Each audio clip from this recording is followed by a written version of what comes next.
Assalamualaikum warahmatullahi wabarakatuh. Perkenalkan, nama saya Muhammad Zaid Herato. Saya berasal dari Prodi Pendidikan Geografi tahun angkatan 2018. Di sini saya akan membawakan materi tentang pola keuangan desa. Nah, sebelum kita masuk ke materi, mari kita mengenal terlebih dahulu mengenai kompetensi dasar dan indikator dari pembelajaran yang akan kita pelajari hari ini. Jadi, untuk kompetensi dasar yaitu yang pertama adalah menganalisis struktur keuangan desa serta kaitannya dengan usaha pemerataan pembangunan. Kemudian indikator yang harus dicapai oleh siswa yaitu yang pertama, memahami pengertian desa. Yang kedua, mengidentifikasi karakteristik desa. Yang ketiga, menganalisis potensi desa. Yang keempat, memahami unsur-unsur desa. Yang kelima, mengklasifikasikan jenis-jenis desa.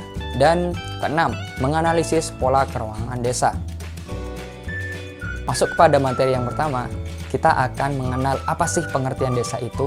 Jadi, desa sendiri itu menurut Undang-Undang Nomor 32 Tahun 2004 tentang pemerintahan daerah, desa didefinisikan sebagai sebuah kesatuan masyarakat hukum yang punya batas-batas wilayah yang berwenang untuk mengatur dan mengurus kepentingan masyarakat berdasarkan asal-usul dan adat istiadat setempat yang diakui dan dihormati dalam sistem pemerintahan negara kesatuan Republik Indonesia. Nah, jadi begitulah pengertian desa. Selanjutnya, kita akan mengenal karakteristik desa itu apa aja sih. Kita masuk ke materi yang kedua, yaitu mengenai karakteristik desa. Jadi, dalam PowerPoint ini ada 9 karakteristik yang dimiliki oleh desa, yaitu yang pertama, perbandingan lahan dengan penduduk cukup besar. Nah, kita ketahui bahwa masyarakat desa itu memiliki lahan-lahan pertanian yang cukup luas.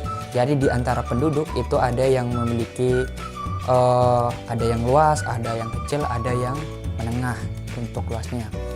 Dan kemudian masyarakat desa memiliki hubungan erat terhadap lingkungan alamnya.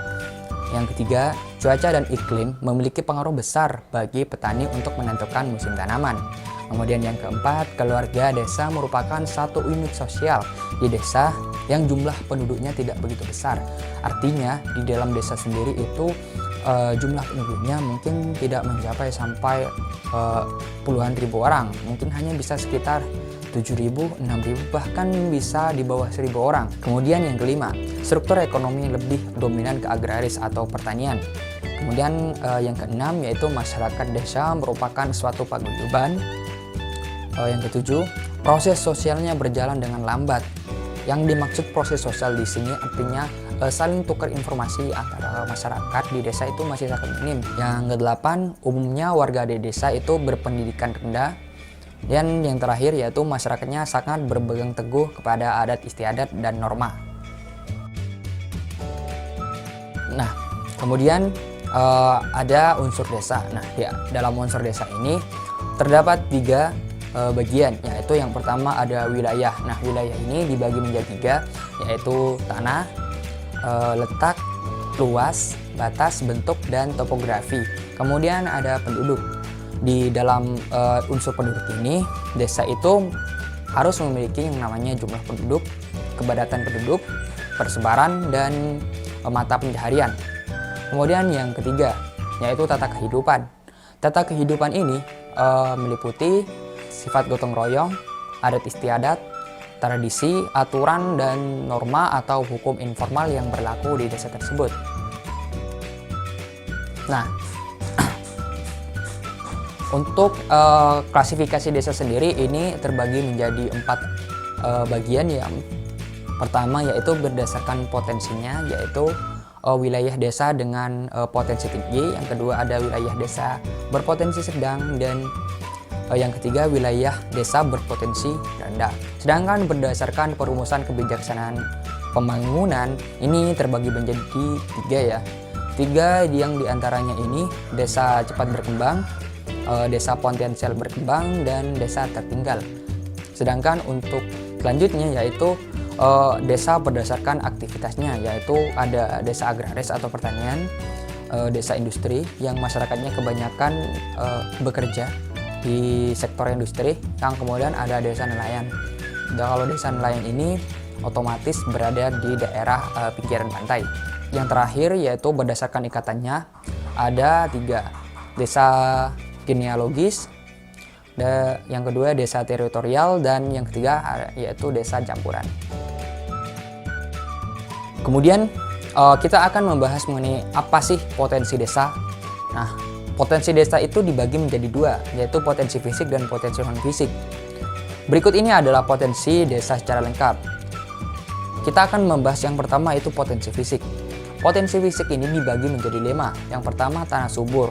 Nah, pastinya kita sudah mengenal bahwa desa ini adalah daerah dengan tanah yang subur. Jadi, makanya cocok untuk kegiatan pertanian dan perkebunan.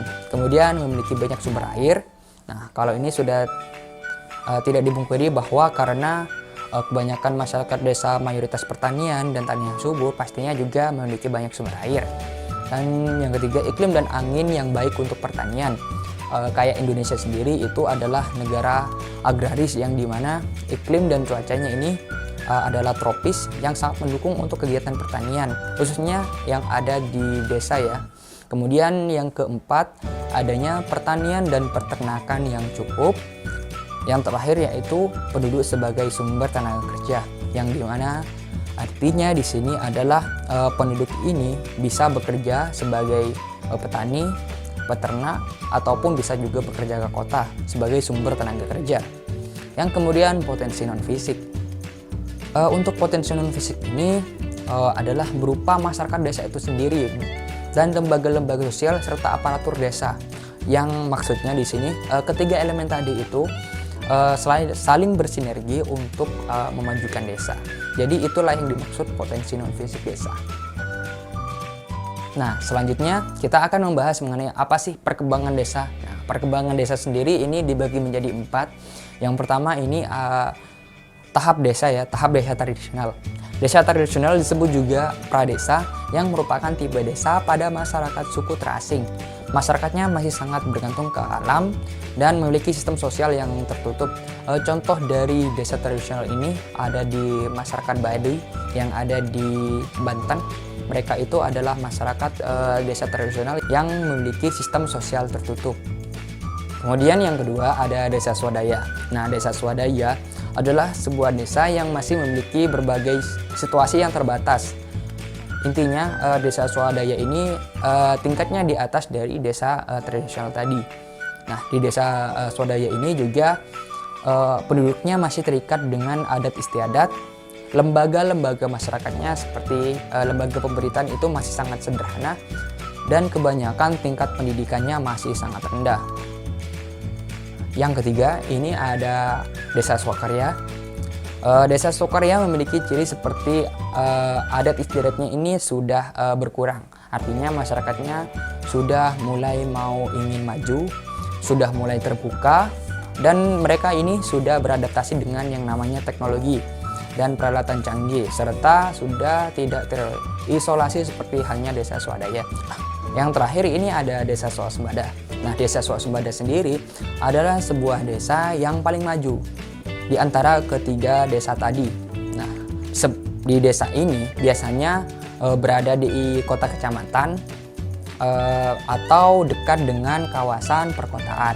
Nah, di desa ini, di desa swasembada sudah banyak fasilitas penunjang seperti kayak ATM, pasar, masjid, dan segala hal yang intinya menunjang aktivitas masyarakat, sehingga masyarakatnya ini sudah sangat maju dan dikatakan hampir mirip dengan masyarakat perkotaan. Dan juga satu hal yang untuk diketahui, di desa swasembada ini masyarakatnya sudah mampu membuat suatu produk yang bisa diekspor atau dikirim ke luar daerah desanya.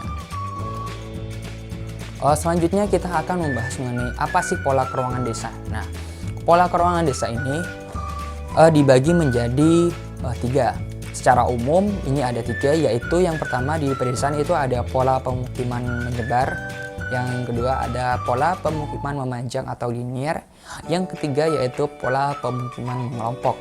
Yang pertama kita akan membahas mengenai apa sih pola pemukiman menyebar. Nah, pola pemukiman menyebar ini adalah pola pemukiman yang penduduk desanya terletak di daerah Kas atau Pegunungan Kapur. Mengapa bisa begitu? Karena di daerah Pegunungan Kapur sendiri ini masyarakatnya susah dengan sumber air. Jadi mereka ini mencari sumber air. Nah, sedangkan sumber air di daerah Kapur itu tersebar-sebar di daerah tertentu. Jadi masyarakat akan mengelilingi daerah sumber air. Dan karena sumber airnya ini tersebar di mana-mana, jadi pemukiman penduduk itu akan berada di sekitar sumber air tersebut, sehingga menyebabkan pola pemukimannya menjadi tersebar.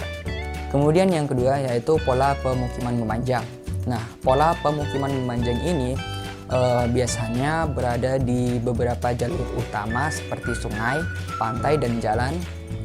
Di daerah pantai biasanya ini akan mengikuti pola garis pantai, sedangkan di jalan pola pemukiman penduduk akan mengikuti jalan yang lurus dan ada di sekitar pinggir jalan.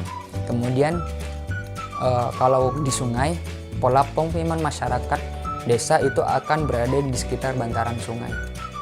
Kemudian yang terakhir yaitu pola pemukiman mengelompok.